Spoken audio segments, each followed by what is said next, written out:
Good morning, everybody. We got a really nice crowd this morning. Appreciate everybody being here for the Ellis County Commission meeting, January 21st.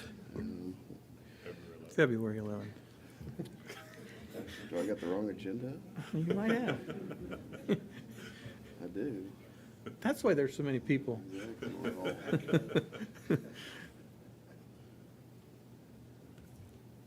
the February agenda? Not on the county website. There you go. All right, we'll get started. Well, February 11th, 2025. Man, I am all out of sorts. Maybe it's because the First Lady's here. She's watching. Anyway, we'll call to order. For those that can rise, please stand for the Pledge of Allegiance.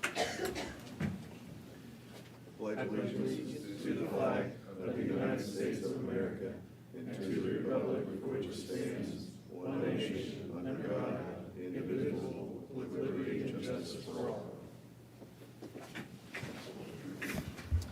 Bobby, clerk, call roll. Commissioner Neil Younger, Present. Chair Michael Burgess, Here. Commissioner Nathan Liker. Here. We have a quorum.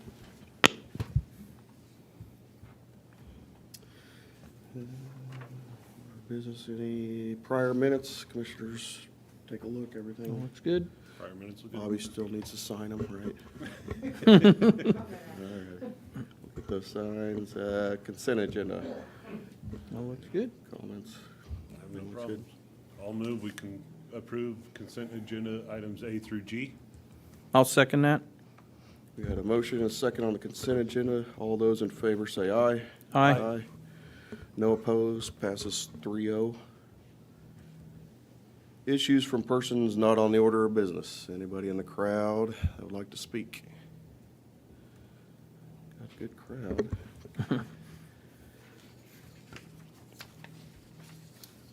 Monthly financial report. Any Looks good.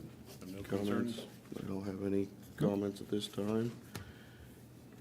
And first item on the agenda, Employee Service Awards, Jennifer Taylor, Human Resources.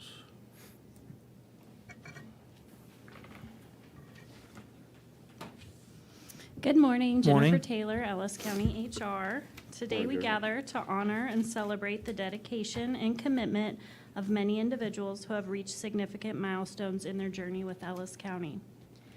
Their hard work and dedication have made a real difference in shaping the success and culture of our organization. I ask that each employee come up when their name is called, and we will take group photos at the north lower level entrance once the ceremony has concluded. So if I could get all the commissioners and the county administrator.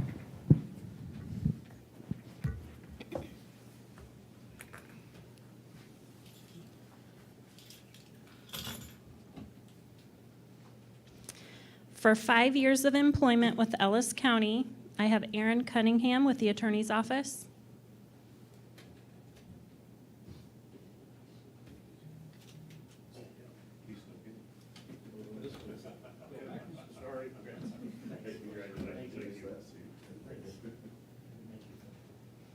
Austin Tamman, Fire Department. Ben Metlin, Fire Department. Chris Browning, Fire Department. Dean Klaus, Solid Waste.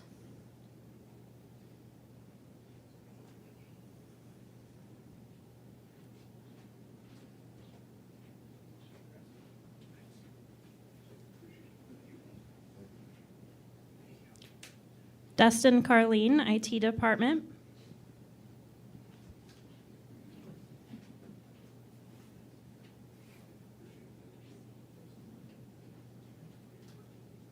Greg Timmons, Fire Department.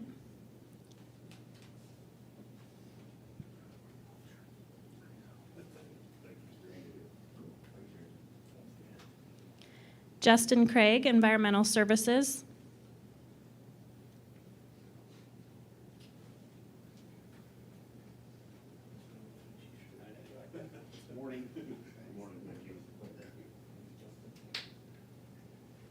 Justin Miller, Public Works. Caitlin Keysweater, EMS.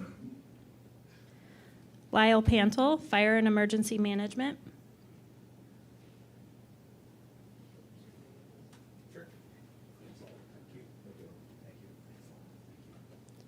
Shane Solzman, Public Works.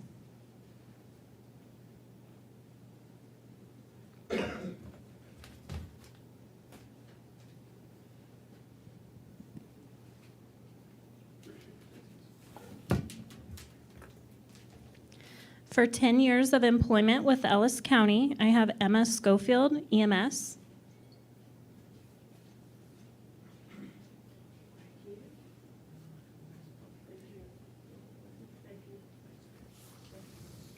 Jason Dinkle, Communications.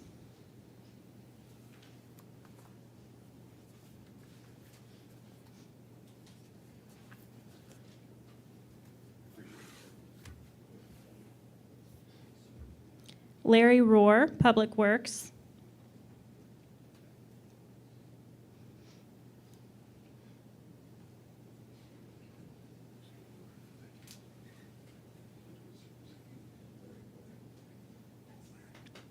Megan Stremmel, Public Works.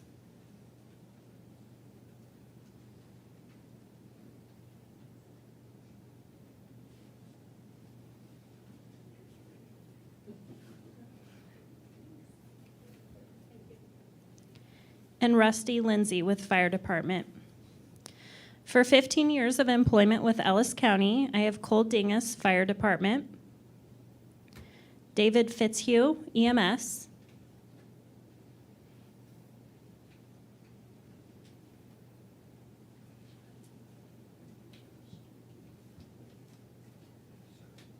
And Cammie Weber, Fire Department.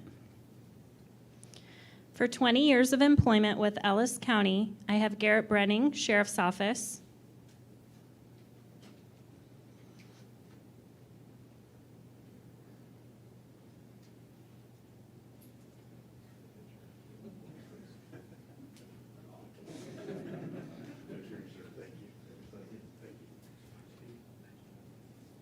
Kay Rohr, Solid Waste.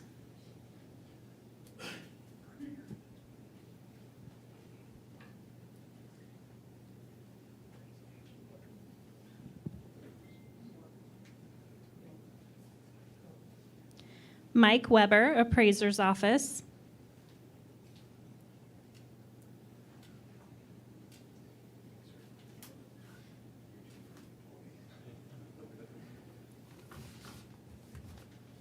And Tabitha Dinas, Sheriff's Office.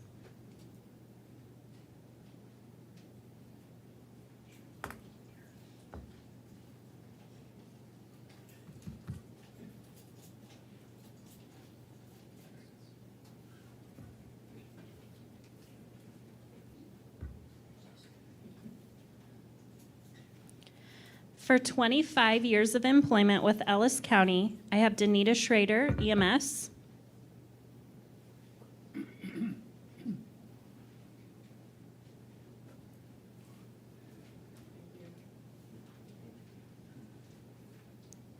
And Gary Haas, Noxious Weed.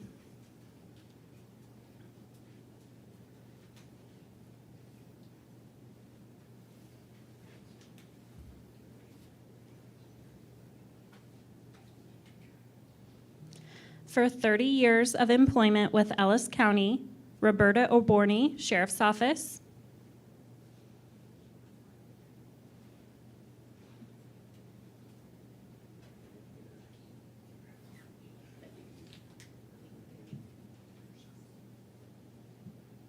For 35 years of employment with Ellis County, Greg Erbert, Buildings and Grounds.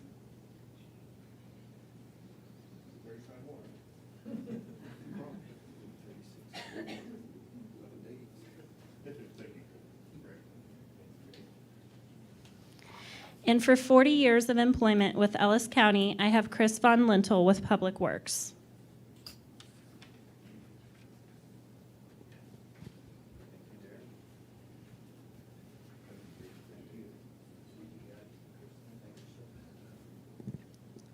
We also recognize those who celebrate 8-year anniversaries with the county through KAC. For the 8-year KAC awards, I have Braden Park with the Sheriff's Office.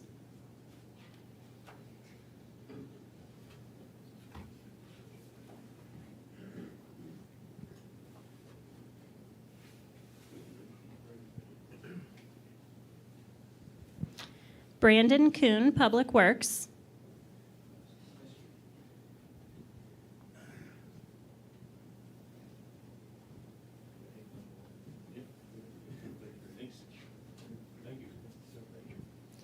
Ty McCullough, Sheriff's Office.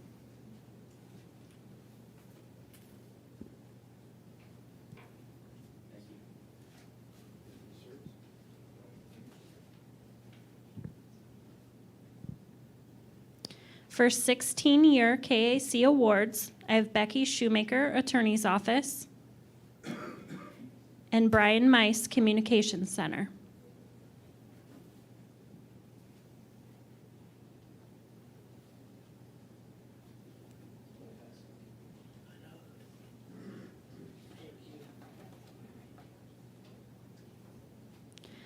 For the 40-year KAC award, Chris Von Lintel, Public Works.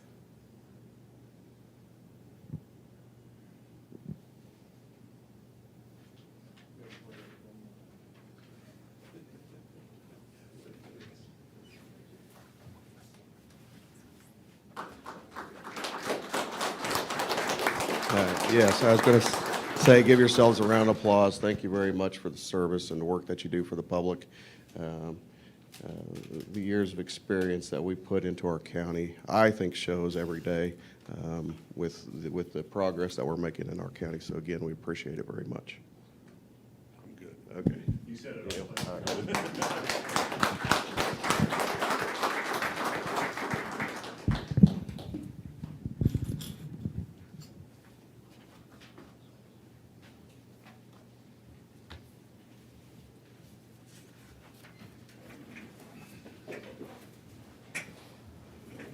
And there they are going. Drew them in and scared them Yeah. off. Don't need to stick around for these blowhards. I didn't think your speech was that hard. Well, we got a winter storm we're getting ready for, so they're getting after it. It's gonna be just like that. It snows and the potholes are going. They're covered.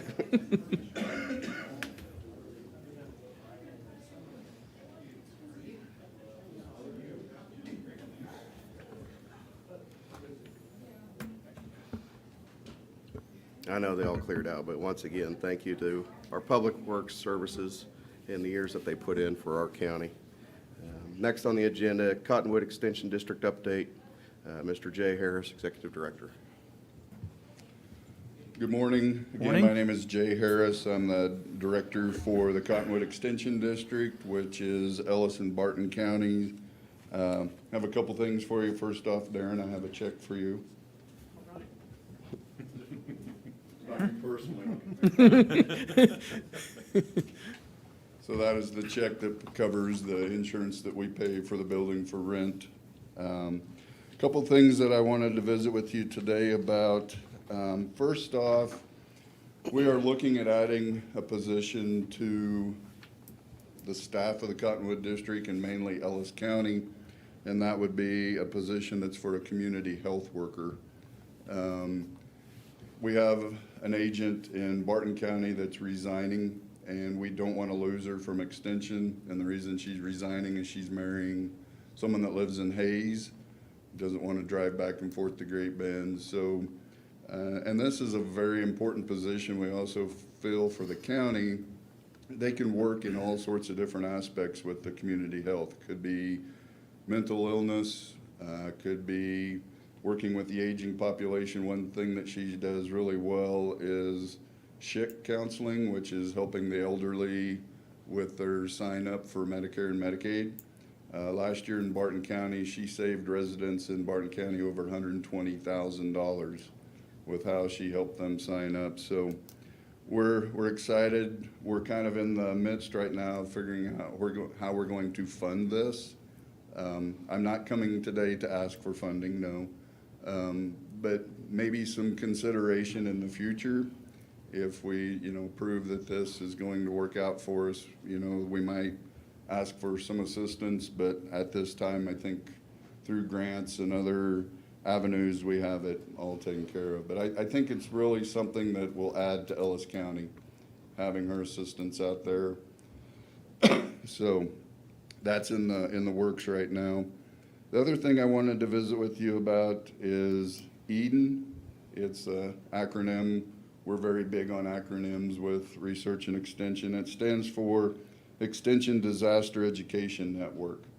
So I'm trying to find one of our staff that would be willing to serve as a delegate on this. And it's just a way that we can work with other entities in disaster preparedness.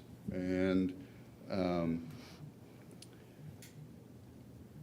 through that, we can also help with the Ellis County Disaster Plan. I went in and researched it some, and right now Extension is not listed on that disaster plan, but it's a way that we could really assist, I think, if needed, if there's something that's necessary for us to do. So we're gonna work on this EDEN a little bit more. I do have a copy of what it's about if you would like that.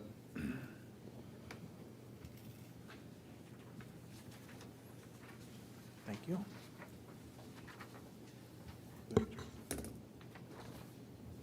you. There you go. Thank you.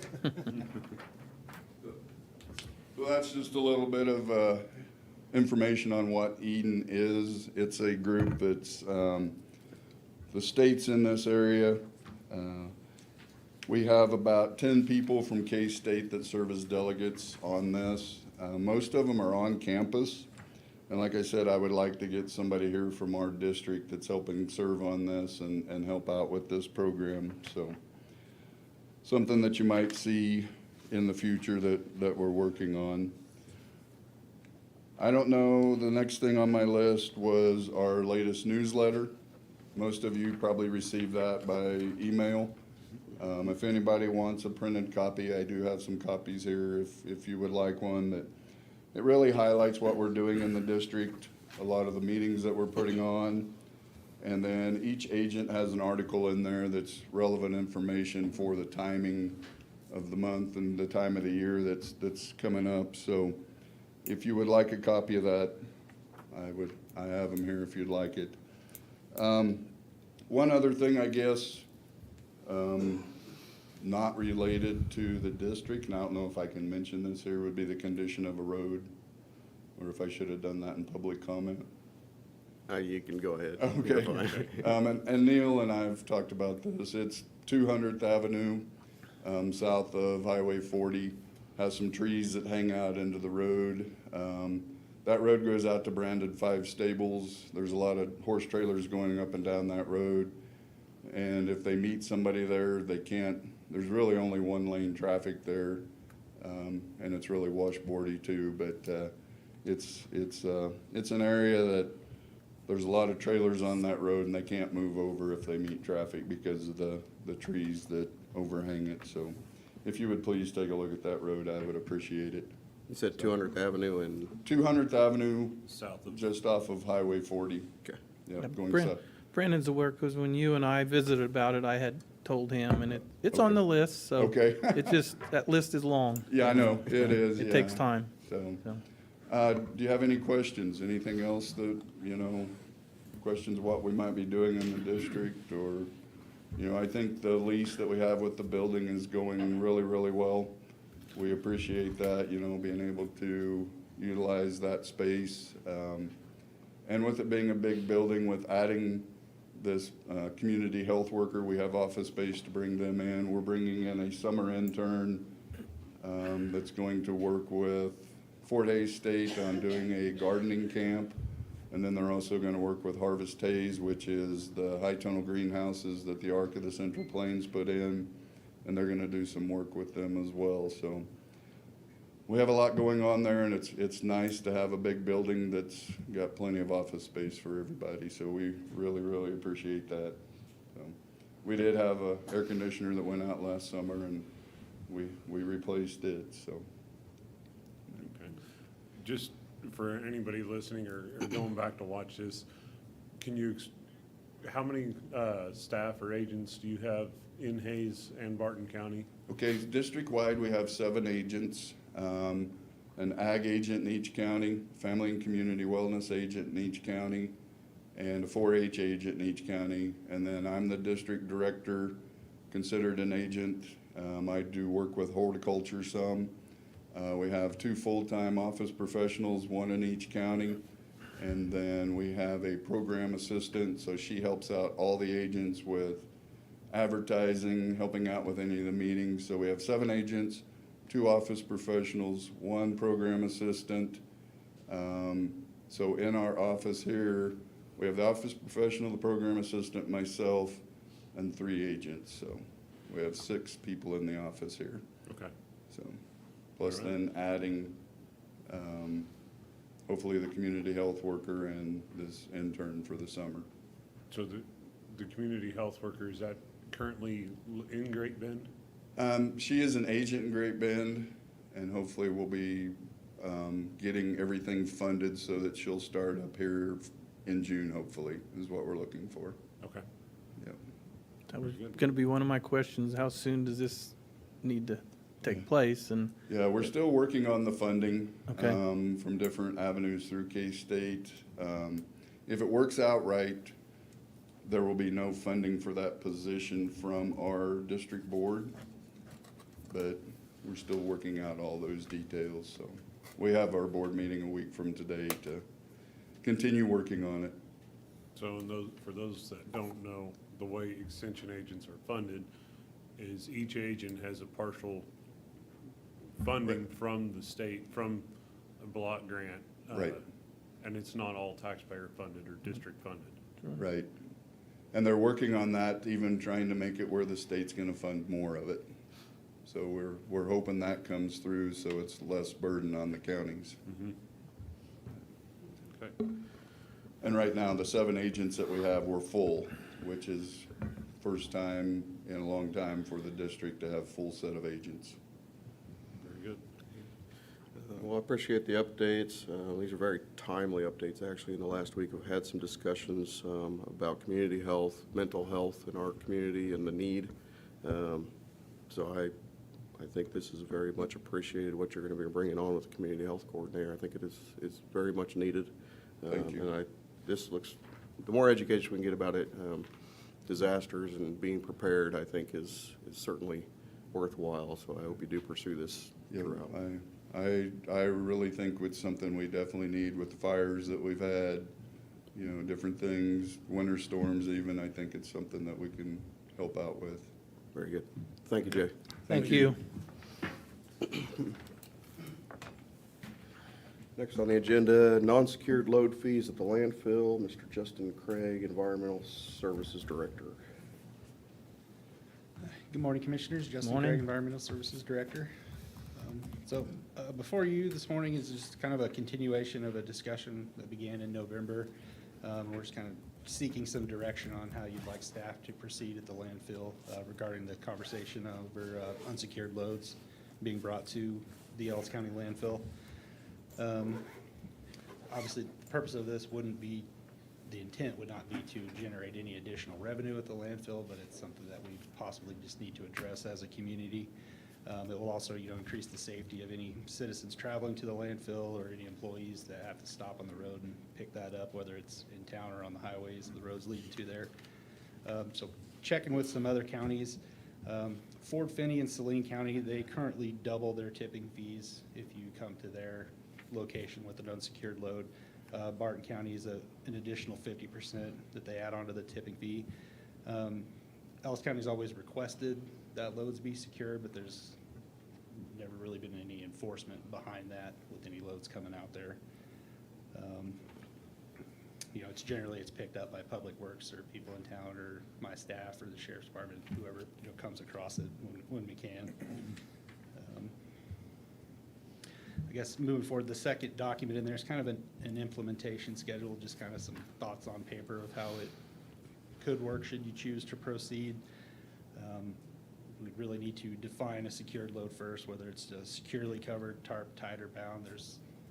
It's a tough discussion because there's always wiggle room and people's judgment are going to be different on things. You know, we need to empower, you know, the decision-making, whether it's solid waste clerk or the equipment operators or myself or my staff. Decide what we want to have covered, and my thoughts on that, if, should you choose to go that way, it'd just basically be anything that goes over the scale would need to be secured. We do have a lot of loads that come out there, trees from the city that currently, some are secured, some aren't. It just, you know, it varies throughout the day, but it'd be very difficult to police all of those and stop those, so it kind of put it, they should be coming from in town, so that would kind of make, not want to give the city a problem, but it would kind of be up to their discretion on whether they'd want to enforce people driving through town with that. And then some other steps on if there's disputes, you know, what steps we want to go with that, you know, who's going to make that final decision.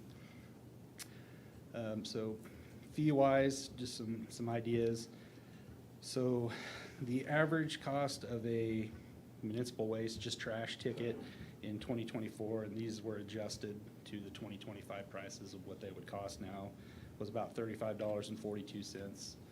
That's a little skewed just because there's a lot of $10 minimum loads that come out there, and then there's some $100 loads that come out there. But that was the average, not including our 4 biggest producers that come out there. So should we choose a 50% fee, I guess, on that, that would bump that up about $17.74. The dollar figures there, that would be absolute worst case, that nobody secured their load. So that's not even going to remotely happen, but the idea is there that you can see the potential. Same thing with construction and demolition. The average cost was $64.95. 50% is $32.47, bumps that up to $97.42. So it's significant up there. Also, just a base, I did as a $10 flat fee, just to give you an idea of what that would generate should those take place. Depending on, you know, the direction we go here today, my recommendation would be either 50% or less, just because we have significantly higher rates than some of the surrounding landfills, because we do transfer our waste out, so it costs us more to do that. You know, if you double a $30 load to $60 is not as bad as if you double a $80 load to $160. That's a pretty significant penalty on somebody for doing that. You know, just some more steps. We need to decide when we want to do it, approve the new rates, decide on an education period, whether it's 6 months or the rest of 2025. Speaking with Saline County, they kind of did like a year long. They were pretty forgiving, just kind of a grace period. It was there, but they weren't real strict on it. And then beginning this year, according to him, is when they really started to just enforce it all across the board. So personally, I'm in favor of a longer education period, just so people know that it's not there. We're not trying to dig any more money out of their pockets. It's a safety thing and education thing and a cleanliness thing for the county roads. Some of the pitfalls, just the ideas I had, you know, just the public perception on it. It's, you know, just trying to generate more revenue out there. There could possibly be some aggrieved citizens that don't feel like they were treated fairly. We would try to avoid that, but it's part of that situation. Some of it could be the disputes that could come up, and then will that cause illegal dumping where they just drive out in the country and dump it off, which does happen now. And the last thing I had on there were just some considerations. There is some trash when you drive around. Is it a big enough problem that we do want to address this? There was a little over 20,000 tickets last year that paid, plus, like I said, thousands of other tickets, the trees or dirt that come out there that we don't charge for, that don't stop at the scale. So, you know, are we creating a solution to a problem that's maybe bigger in our heads than what it actually is? And then moving along, you can see the statute that requires loads be secured on Kansas highways. And also some of the educational materials that some of the other counties used and put out there to the public prior to implementing those. So that'll stand for any questions. What's kind of the most common thing that our employees pick up? Pick up along the roads, a lot of trees, trash bags that just get blown out. You know, just very couch cushions. I mean, it's hard to judge what it actually is. Okay. And we as a county, we've already added additional employees to kind of look at some of this, I believe. 2 years ago, or a year ago at least, with some additional job duties trying to pick up and clean up some of these problems, haven't we? Yeah, I believe Public Works handles a lot of it, but we'll stop and pick it up if we see it or going over the bridge and see it. Okay. But it's everybody. I mean, Sheriff's Department, they'll stop by if they have it.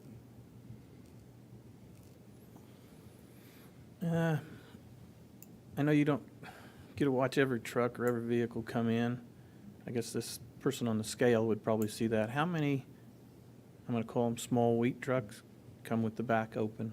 And so that's another thing we're gonna have to, yeah, it's gonna be secure, but the whole back end's open. So I guess I'm just throwing that out there. Yeah, How many of those come across? It's pretty hard for you to, It's hard to get a number on it just because Okay. there's so many tickets, but I'd say probably roughly a quarter or maybe a third of all loads that come out there aren't secured. okay. And that's part of defining that secure, because sometimes people might have a pickup bed full of trash bags and they just throw a pallet on it to hold it down. Is that really, I don't consider that secure Yeah. because it can blow out, but that could be part of the definition we need to distinguish. And second thing, have you visited with like Salina or whoever? Do they have repetitive people that are coming in that they're ticketing all the time? Should it be, should we look at the next time, first occurrence 50, second 100? I Yeah, mean, I didn't go into repeat Okay. offenders, but okay, maybe we can look at something, if you would, research that a little Sure. for us, please.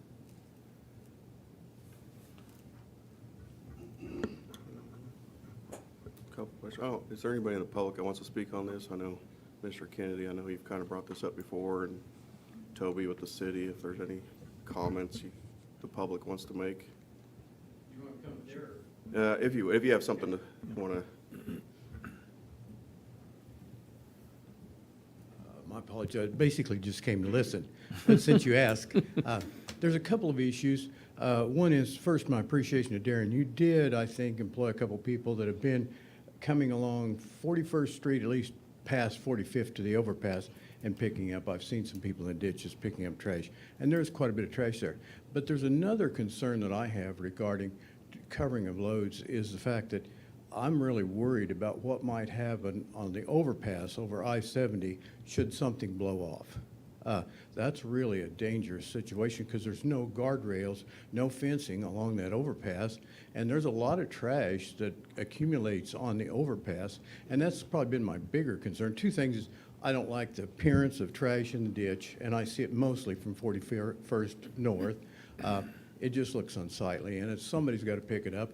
And then secondly, the concern about possible trash blowing off. If that wind hits it just right and not covered, and something goes into the interstate, God forbid it hit a car, because then there'd be real problems. So that's a couple of things I just wanted to mention. And I appreciate it. I have sent a letter a couple of times about it. I was in Salina when they didn't have and when they did have load covering requirements, so I'm familiar with both. And so, and it is, to some people, it's a nuisance, frankly, but it's also a nuisance to pick up trash. So thank you for allowing me to speak.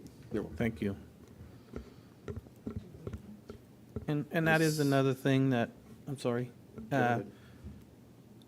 He said a good thing there because maybe at some point in time, there will be school buses, if something flies off, hits a school bus, you're not talking about one life, you're talking hundreds of people that it affects if an accident happens. So I myself, I want to look to the future for our grandkids and their kids to keep it clean. Like you say, it is a problem, and we have to do something with it. So, but anyhow, thank you. Hi, Toby Doherty, City Manager. Thank you for allowing me to come up. I'm speaking from the city staff standpoint, not the commission. They haven't discussed this as a group. But from the staff level, we understand that trash blowing out or limbs is an issue. We deal with it just like the county staff does, having to go pick it up. And so I guess my input on this is I think this is a more favorable solution, at least an tentative solution, because it's a nudge rather than a mandate. And, it's something that's completely avoidable. You wouldn't have to pay the fee if you don't want to. And so hopefully incent people into doing the right thing. So from the staff level, we would be very supportive of this. Thank you. I Is would it stand for questions if you have it. Tarping within city limits is required? I think we're under the same statute that the county is. I think the county statute applies within the city limits as well. Okay. I believe. I can clarify that, but I believe it covers the city limits as well. Okay. And then we also have littering, laws. The problem with some of that is you have to catch it in the act. Yeah. So if a limb falls out, it's highly unlikely it's gonna happen right behind a sheriff's officer or a police officer. You know, if it is, they're gonna stop and pick it up pretty quickly. Yeah. Right. Yeah. Okay. That's what, I don't know, Sheriff Brown wants to talk to what, illegal dumping, I mean, is that, it is illegal. I'm bringing everybody up for this discussion. Scott Brown, Ellis County Sheriff. So loads, obviously, we can enforce that through statute. You guys saw the statute 8-1906, I believe, which is actually a misdemeanor. We can write a citation. That is a must appear in front of a judge if we go that route. In regards to dumping out on county roads, we investigate those, and when we're able to prove who did it, which sometimes they leave things there that we're able to track back, and we do send it to the county attorney, and they do prosecute, because it is a problem, especially as we get to the springtime, we're going to see an increase. And I'll add, Justin spoke a little bit about a few items, but we're finding refrigerators, washers and dryers. We find a variety of things. When people move from their rentals, they don't have a place to go and they don't want to pay for it, so they drop them off out in the county. So it is a problem, and they should be securing their load. We can enforce that criminally. Unfortunately, we have to figure out who it is, or the people from the landfill have to call us, and we can enforce that if it becomes a problem. I like the approach of, hey, here's the rules, you guys try to do this, we start the fines, and if it continues that these people aren't, we'd be happy to enforce that on the criminal side so we keep our community clean. And like Justin said, it's about education. You know, the washers and dryers, all they gotta do is take them to an iron guy. They'll get money for them. They do. And Yeah. if we can educate those Yes, few people, then, or hundreds of people, yes, I agree. So one problem I do see is somewhat of the implementation of the fines. Are we gonna create a bigger problem in the rest of our county where it's kind of, we're gonna start punishing those people who are actually bringing stuff to the landfill that may be unsecured? They're doing their part, they're bringing it in instead of an illegal dump, they are bringing it forthright where it's supposed to be. So are we going to punish the wrong person, more or less?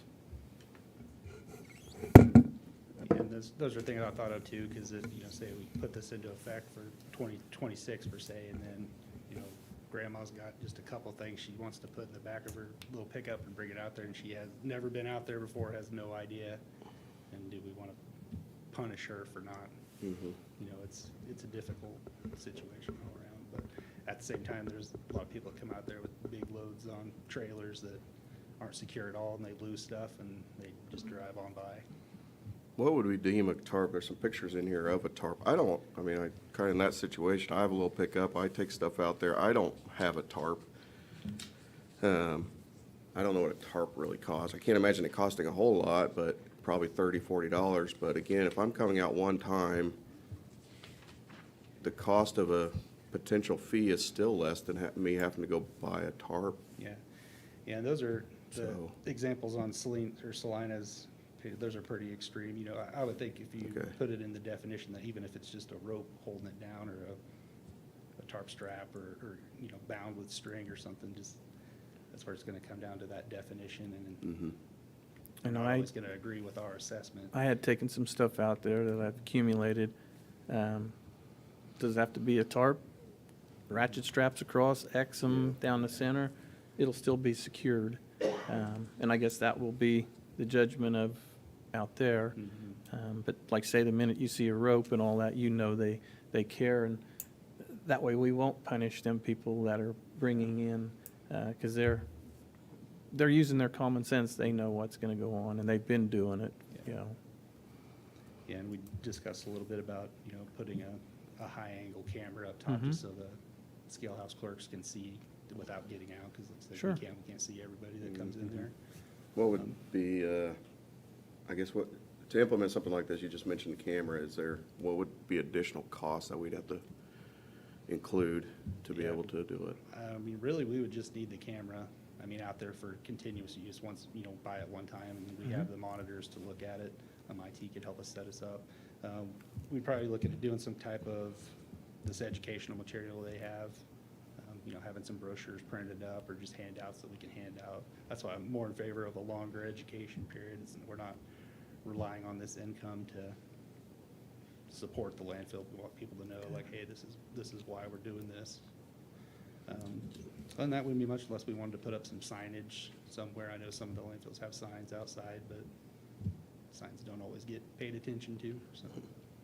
And is that something, Toby, that the city would partner in, like you said, a flyer to put in, that people that are just putting it in the back of their vehicle, that we can get the word around? Because some people don't pay attention, as you know.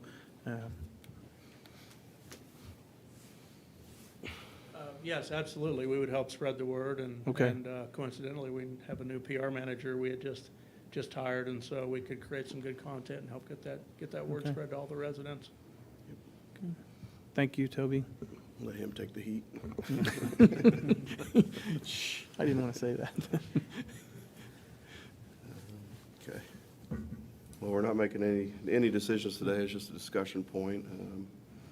Any further thoughts? My general thought is I think we should pursue some policy. I think it has become enough of a nuisance. Other counties have implemented it. I'm probably, in my head right now, I'd probably lean, I know you kind of said, less than 50%. I'm more leaning towards looking at just a flat fee. But again, we're just kind of working our ways through what we want to see. I think a flat fee to me just makes it simpler to implement. Yes, if you have a smaller load and you're paying a flat fee of $10 on a $20 load, that's a bigger fine than if you're bringing in a $100 load and you got a $10 fine. But I think from an implementation standpoint, that makes it very simple. But I'm certainly open to discussing that further as far as whether it's a percentage or a flat fee. And then my further discussion would be what it means to be a secured load versus tarp. I think Neil hit it on. If it's strapped or roped or something like that, and it looks like an attempt to secure it, I'd be content with that instead of doing it's got to be tarped. That's Those- something, I believe, in our billing system, we could set it up, just a thought, if it's less than $50 load, we could charge a $5 fee, and if it's, plus that, we could do 10, or I think we could set up codes to Yeah. make that work, so it wouldn't necessarily have to be a $10 fee on a $10 load, whereas if somebody's bringing out a $400 load, that $10 not gonna mean anything to them, Yeah. because they'll just pass it on to the customer. And I think a long implementation period would be worthwhile. But I feel like we should pursue something and implement something. I agree. We've already tried Yeah. one avenue, and I think it's continued. So I think we need to offset some of that, so. Yeah, it was way back when Mike Graff tried to implement it, and it never, No, I it believe we just- got presented documents from about 1978 yeah. where they tried to implement something. So, we're going on a 50-year problem. I think it was a $500 fine back Yeah. then, so that's big, that's That big today. was but- big. So, we're going on almost 50 years of looking at a different way. So I guess maybe let's go ahead and pursue this. Are you going to bring us a tentative document back? Is that what we're deciding? I think so. Yeah, I we think could so. kind of come up with a policy and maybe like an implementation plan, just. And we, some do we rough- done, Rough ideas for the educational material. I'm not a graphic designer by any means. but- do we want to Right. do the additional camera? Well, I think we're gonna need to. I- We're gonna have to. that's- If this is the way we're gonna do it, I personally don't want Justin and his staff to be at risk without proper documentation of this wasn't secured. Yeah. Yeah, and then like speaking with the sales or the scale house clerks, they had no issues doing it. They were just more concerned, like, are we gonna have backup if we do this? You know, whether it's from me and from you, because phone calls will come if somebody's aggrieved, so that was their main concern. Yeah, and I think if they got a camera that shows it, Yeah. was, well, here it is. Mhm. So, Yeah. Yep. And what are the tallest loads that you have come in there, Justin, across the scale? Oh, God, I don't- 10, 15? Because you're Probably, getting yeah. height. They Purpose. can get up there. Okay, I mean, some of them with, not picking on like cars, they were bringing a lot of styrofoam from roofs out there, and they were tarped, but they're pretty big, just because they can Okay. cram a lot in there. I think, do we have a structure out there that we could mount a camera on that's already existing? We were thinking on the scale house, we could just put a little pole or something up, 6, Okay. 8 feet, and they could just look down on it. Okay, She could see out the window, but that'll help a lot, she can just look at a monitor and see what's behind her. okay.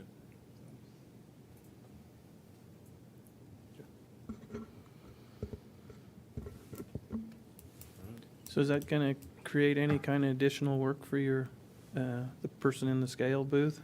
Just entering the fee, whatever we decide. Okay. I mean, I'm sure there'll be some discussion if there's an argument or That- a that's- discrepancy. I didn't want to hear the disagreement. argument part of it, but Yeah. yeah, that's, Yeah, not a lot of extra work, just punching in a code and Now, informing them.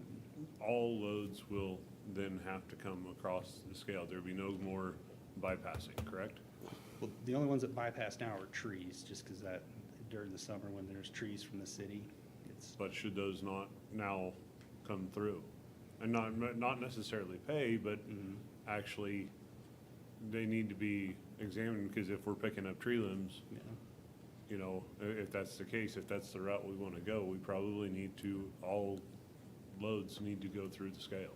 yeah, it's still trash, so, that'll take some re-education. just Yeah, 'cause okay, that's there- just how there- it that's- And is right that's our now. education period. yep.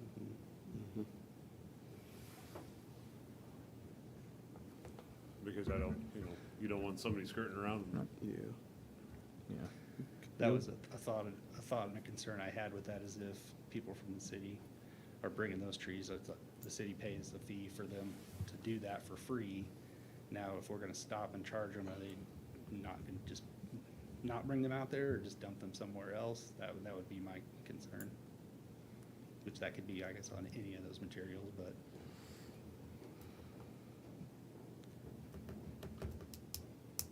I mean, I guess we need to To think utilize our about that, education period, yeah. and that education period, not only for the public, but for ourselves to know what's coming in, what's going through, and maybe have a different discussion on that, because Yeah. if those people are going through and not having to pay a fee, what are we looking at? We don't even have the data about what that would, Yeah. be. So Yeah. I think we need to utilize that educational period for not only the public, but ourselves. We're making the other people either tarp or secure, so you may as well do that also. Like say it's all trash. Make it fair.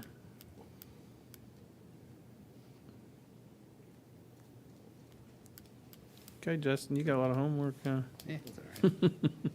Well, thank you, Justin. Thank you, Justin. Thank you.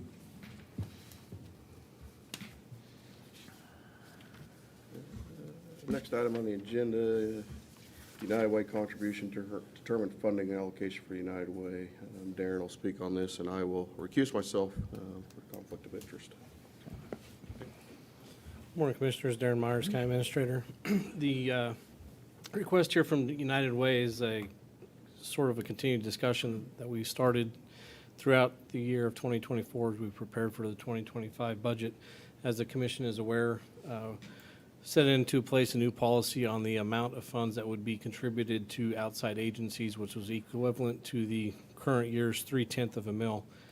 And all of those agencies that were determined to be, used to be all reviewed by the County Commission, they are now reviewed by the Care Council of Ellis County.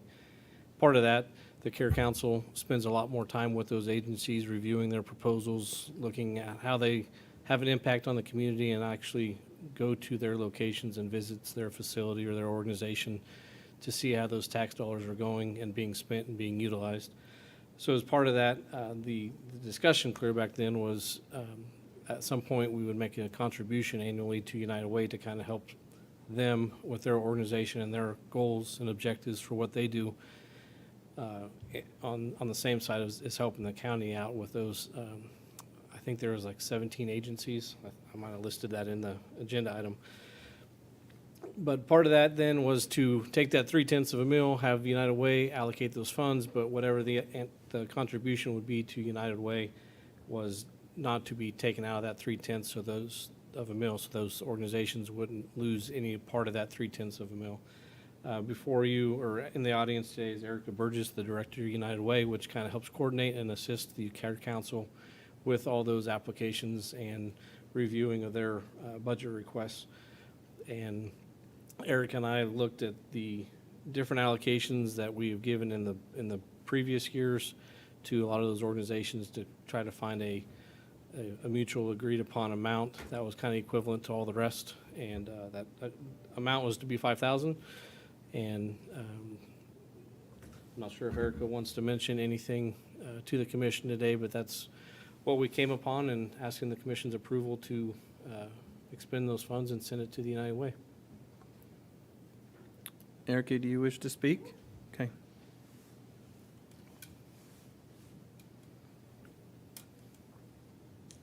Erica Burgess, Director of the United Way of Ellis County. Just kind of an update, we actually finished our Care Council process last week. So this was our first round. The volunteers went to the Ellis County agencies. We learned a lot, know things that now that we maybe need to tweak. You know, is a little bit of a learning curve for some of these new agencies to go through the application process. So there was time spent on the phone with them, which was expected, and we were able to kind of walk them through that. And probably even over next year, there'll probably still be some questions, you know, different things that they haven't had to do before. And probably another thing that we realized because we split them into 4 different groups, our volunteers, and then they're given a set number of agencies. In one group I had sent to all the meal sites, so for Victoria, Hayes, and Ellis, but I didn't have them go to the Northwest Area Agency on Aging, and kind of learned that would be good if all of those were together, so they kind of had a good idea of what's going on, how all those agencies work together. So some learning curve this year and a little bit of tweaking for next year, but overall it went well. More time spent, you know, helping agencies, and unfortunately, our visits, site visits came when we had the huge snowstorm. So there was lots of rescheduling as well, because a lot of those were always already scheduled out, and so there was kind of some extra time for that. But that's you never know if that's going to happen or not. But overall, you know, the volunteers really liked learning about these new agencies that we haven't had to do before, and I think the agencies appreciated that as well. Well, I think it's a good thing that we've got people spending more time with these agencies than what we can allot ourselves. So I appreciate your work and the volunteers' work to do that. Thank you. Thank you.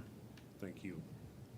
So, I have no problems with that. I mean, for what we've offset and Yeah.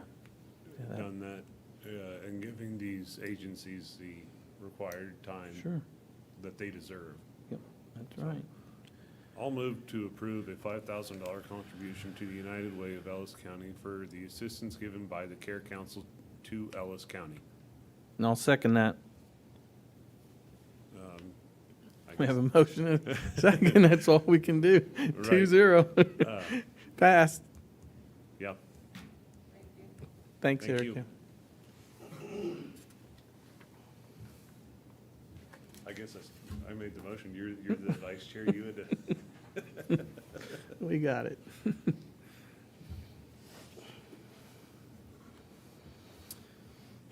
Next item, City of Hayes Water Supply Support Letter. Looking to provide a support to the City of Hayes efforts in the BRIC grant by signing a letter of support. I don't know if there's any comments from Darren, or if Toby wants to make a comment. I do have the letter here. Yeah, as the City of Hayes is renewing their BRIC application. They applied in 2024 and was not awarded the grant itself, but was awarded a technical assistance grant with FEMA to help them with their application for 2025. funding, and Toby Doherty, the city manager, asked for several letters of support throughout the county, and the county commission did approve a support letter last year, and essentially the same thing this year. And I don't know if Toby does want to say anything, but that's up to Toby. Looks like he does. He could probably I stand can there just and- give you a very brief update on where we're at in the process. We are continuing design of the project. We are about 60% design right now. We just received updated cost estimates, and things are actually flattening out. We had a long bout of inflation where project just kept going up, but it's flattened out the last two cost estimates, which is good. We are getting ready to start land acquisition. Probably in the next 2 months, we'll start land acquisition for the easements, for the pipeline. We have made some significant progress in the legal regulatory process. We received favorable ruling on our transfer application earlier last year. And right now, we're waiting for the transfer hearing panel to set the actual hearing. We had to do a slight diversion through Riley County District Court in that because the opponents tried a kind of an end run around the Water Transfer Act, but it wasn't successful. It was ultimately dismissed, but it cost about 8 months of time. So right now, we're waiting for the hearing panel to set the transfer hearing, and hopefully that'll happen sometime early this summer and get the transfer approved, and then we can hopefully get this thing out to bid later this year or sometime next year. I would have any questions if you want. And this is all part of the funding. We're seeking as many federal dollars as we can for the project, and so any letter of support would be helpful to our grant application. So what, I guess timeline, you're thinking a year or so down the road till a shovel hits? Yeah, so it'll be later this year before we're completely finished with land acquisition design. If all things go well regulatorily and legally, we could get it out to bid late this year, early next year with, again, as long as the path is blazed, we could be turning dirt next year. And it's a 2 construction season project. Okay. And we don't know, quite frankly, how phased it would be, whether, it all depends on who bids on it. You know, it'll be a large pipeline, so they may have several crews working at once, or they may work in a linear order. You know, we're not really sure how. That's all up to the bidders on how they'd like to phase that in. But we assume it's going to be a 2-season project. Okay.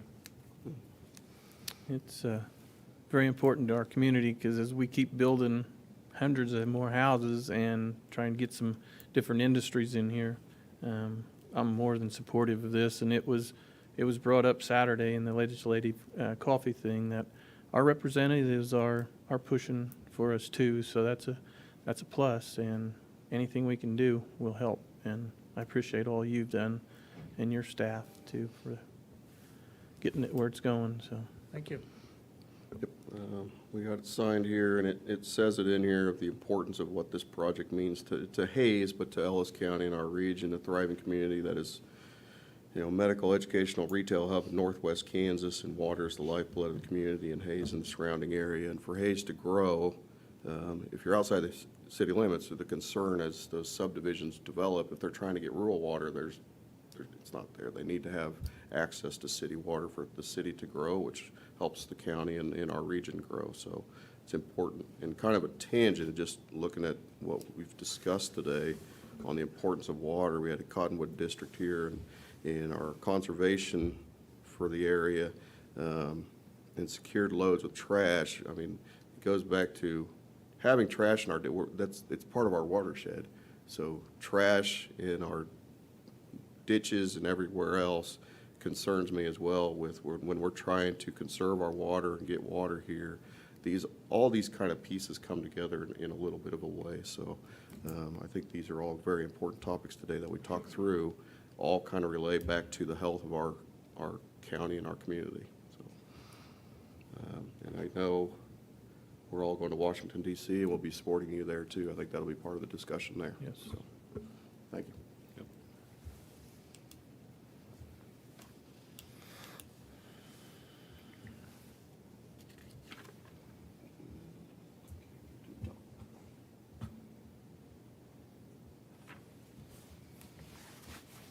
Those are all the agenda items. County Administrator report. Just one quick update. The Ellis County Fire Department, City of Ellis, City of Hayes, City of Victoria all went through the ISO property protection classification revisit. And proud to say at this point, there will be significant changes to the county portion for improvements of the PPC class, property protection class. Won't go into effect until May. And the updated GIS systems with locations of water supplies, hydrants, et cetera, will all be updated as well. They're not available yet until about May, but I will have a future agenda item on the improvements. So those that have insurance, those residents or commercial buildings that do have insurance companies that do follow the ISO process, we should be able to pass along some significant property insurance ratings to some individuals in the county. So more to come on that, but I just wanted to share.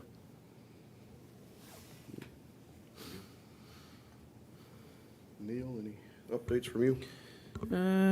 With the, being in the Hayes Chamber, I did go to the Hayes Rec. I'm going to call it ribbon cutting, but they really never ribbon cutting. It was a lot of good discussion, and if anybody wants to volunteer, they're looking for volunteers for coaches. It's fun until the ones outside of the fence come up to you, the parents, and get you, but it's a good thing to do if you haven't done it, to experience it. So that was interesting because Roger was there, and I coached with him 2 years back to back, and so that was very, very good. And like I say, I did go to the legislative coffee, and there was a lot of things brought up about the water. So it's coming. It's just going to take some more time. And the next thing, everybody, Valentine's coming up, so everybody take their Valentine out unless the weather gets them. And not only that, everybody take care of yourself mentally and physically, and check on elderly. And that's all I have. Very good. Nathan? Last week I attended the Imagine Ellis County kind of spring meeting planning session. A lot of good things coming there, a lot of ideas beginning to flow again. I believe it's the first one they've had since COVID. So trying to get things reestablished and relationships rebuilt. So it'll be interesting to see what comes out of it. There's some really, I know Hayes Post had some articles that arose from it, but there's going to be some new things coming to our local area, which is a good thing. Well, that's all I have. I got a slate of things here. First request, Hilltop Edition and other subdivisions within our county and around the city. I think each of you are familiar with Ty Wilson and some of the others. They're asking to come to the commission and have a discussion, further discussion on some of their thoughts for the subdivisions and work that can be done. And they were kind of looking at the first or second meeting of March. If either of you have any input on, I think for me, the second works a little bit better, or the second meeting, which would be the 11th of March. I'm good with that. That works, okay. Yeah. I'll reach out to him and tell him we'll schedule him there, and whoever, what other divisions he's kind of having the conversation with, and we'll put them on to have a further discussion on projects. What's my spot? There it is. Technology Day. The other group, and I think Neil might have heard from them too, the Ameritown organization or group. It's a, I think Hanson Foundation supports them. It's a group that puts together an annual event for fifth graders in our community to learn about government and run a community for a day. They would also like to come at some point and give us an update about their program. I don't think they've ever actually come to the county commission and spoke about their program, so I think it'd be very good. I'm going to, myself, volunteering to do, I think, those that run for mayor have to run through a panel, and I think I'll be a part of that panel. So we'll try to get them invited as well, probably in March. Okay. I attended the Ellis Library Board last week. They're moving right along with putting things into place for the Ellis County Library. One of the topics that was brought up. The mill levy for that the county library does not go into effect until January of 2026. So, and we've discussed this during the whole process. There is some funding that they may need, and they're probably going to put that together to come to the county for 2025. They need to work with an attorney to get through their policies and procedures. They may have publications that they need, public publications they need to put out. There's some training events that they would like to go to as far as how boards are run and those kind of things. This is an appointed board, and so those costs would come out of their pocket at this time for 2025. So I think we're going to see them, expect them to come. I think in March they're going to have their next meeting. They'll discuss what costs they may have to need to incur for 2025, and then come to the commission to ask for those costs for this year until the levy takes effect. Then they can run their budget off that levy going forward. Sheriff Brown, had a meeting with him, a very good meeting. Just an update on the sheriff's department. The biggest topic I kind of took away from it is just the mental health crisis we have going on, not just locally but nationwide. And it kind of, again, touches on Jay Harris with what they're looking at for a community health coordinator that may be somebody that can also kind of work with mental health issues. We have people in our jail that really, that's not where they need to be for mental health. High Plains Mental Health is working towards a crisis intervention center. Hayes Med, there's issues there as people get seen there, but then that's not really the best place for them longer term either, but they're kind of forced to stay in beds there. So there's just a lot of issues around mental health that I think we're going to have to try to have further discussions and try to tackle over the next several years probably. But there's good people that are working on it between our county employees, High Plains Mental Health, but they're going to probably need further support from us and other government officials and the community at large. I got voluntold to work at the United Way Dueling Pianos. A good event though. Had a lot of fun. The biggest crowd they've had. Enjoyed myself very much there. And then part of my other role, but also part of this role, I met with the new state SBDC director, Dan Laura, was here in Hayes, visiting with several officials in the community, and I'll look forward. I work with him directly now in my other role, but I also look forward to working with him through the government agency that he provides services for small businesses in the state. That's what I have for wrap up. We do have an executive session. I did not announce that at the beginning of the meeting. I apologize, but we do have an executive session. Okay, I move to the Board of County Commissioners recess to executive session for 20 minutes under the following exception to the Kansas Open Meetings Act pursuant to non-elected personnel matter exception. The subject to be discussed during the executive session is successful planning. Those in attendance will be Mr. Bill Jeter, Mr. Darren Myers, Commissioner Liker, Commissioner Burgess, and Eamon Convoy. Is that Convoy? Coveney. Okay. All right.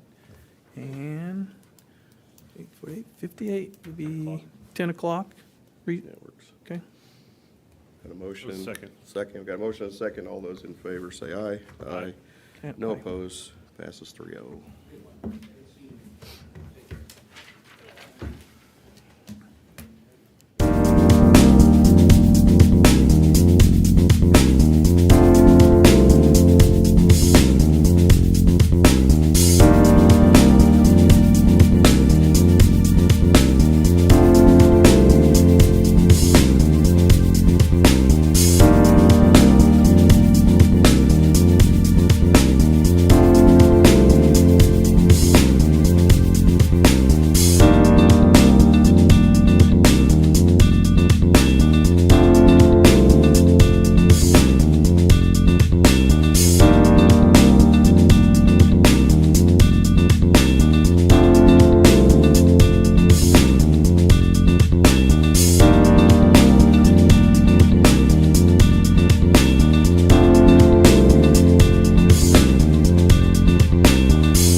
decisions were reached.